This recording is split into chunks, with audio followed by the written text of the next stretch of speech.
Assalamualaikum warahmatullahi wabarakatuh. Perkenalkan, nama saya Ahmad Firmansyah dari tim 7 dengan rekan saya yang bernama Anggita Retnawati akan menyampaikan materi mengenai teks anekdot. Apa itu teks anekdot? Teks anekdot merupakan cerita singkat yang di dalamnya mengandung unsur lucu dan memiliki maksud untuk mengkritik. Menurut Kamus Besar Bahasa Indonesia, anekdot adalah cerita singkat yang menarik karena lucu dan mengesankan, biasanya mengenai orang penting atau terkenal dan berdasarkan kejadian yang sebenarnya. Struktur teks anekdot, yaitu yang pertama, abstrak. Pada bagian ini, menggambarkan isi teks secara umum. Kemudian yang kedua yaitu orientasi. Pada bagian ini, menjelaskan mengenai latar belakang peristiwa atau awal kejadian pada cerita. Yang ketiga yaitu krisis. Pada bagian ini menjelaskan pokok masalah utama dalam cerita. Yang keempat yaitu reaksi. Bagian yang berisi penjelasan masalah.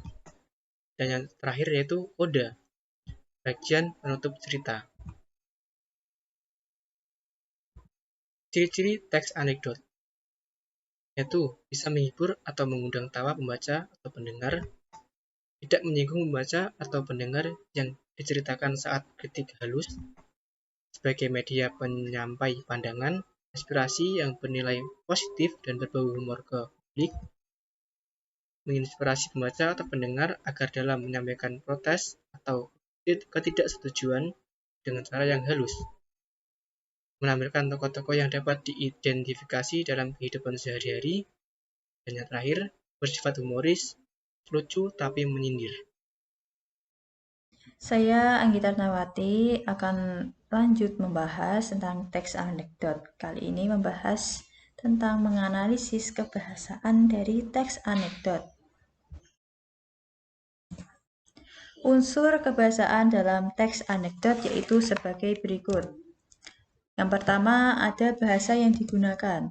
Bahasa yang digunakan dalam teks anekdot ini adalah bahasa yang membuat para pembaca tertawa atau setidaknya tersenyum, bahkan membuat jengkel dan konyol. Yang selanjutnya ada pertanyaan retorik. Pertanyaan retorik yaitu pertanyaan yang tidak perlu dijawab. Kalimat tanya retorik ini biasanya mengarah pada bentuk pernyataan pemberi semangat, kritik, ataupun gagasan. Kalimat ini biasanya dipakai ketika pidato dan orasi. Berikut ciri-ciri kalimat retorik. Yang pertama, tidak memerlukan jawaban. Yang kedua, berbentuk pertanyaan dan penegasan. Yang ketiga, kadang-kadang menggunakan kata tanya. Dan yang keempat, orang yang ditanya dan bertanya keduanya mengetahui jawabannya. Berikut ini contoh kalimat tanya retorik. Apakah kita diam saja ketika lingkungan rusak? Di mana kita saat mereka membutuhkan pertolongan? Siapa yang tidak jengkel melihat tingkahnya? Selanjutnya ada kosakata. Kosakata adalah himpunan kata yang dimiliki oleh seseorang atau entitas lain, atau merupakan bagian dari suatu bahasa tertentu. Kosakata yang digunakan dalam teks anekdot diwarnai kata-kata gaul, yaitu kata-kata yang digunakan dalam situasi akrab. Misalnya, kenapa, biarin, gitu, enggak. Selanjutnya ada verba material. Verba material merupakan kata kerja perhimpunan yang mengacu pada tindakan fisik ataupun perbuatan yang dilakukan secara fisik oleh partisipan. Contoh verba material. Melihat. Anwar melihat pesawat itu lepas landas di bandara. Memukul. Petinju itu memukul lawannya dengan pukulan yang sangat keras. Menulis. Arif menulis buku karangannya selama kurang lebih 1 tahun. Selanjutnya ada majas. Majas atau gaya bahasa adalah pemanfaatan kekayaan bahasa, pemakaian ragam tertentu untuk memperoleh efek-efek tertentu yang membuat sebuah karya sastra semakin hidup. Keseluruhan ciri bahasa sekelompok penulis sastra dan cara khas dalam menyampaikan pikiran dan perasaan, baik secara lisan maupun tertulis.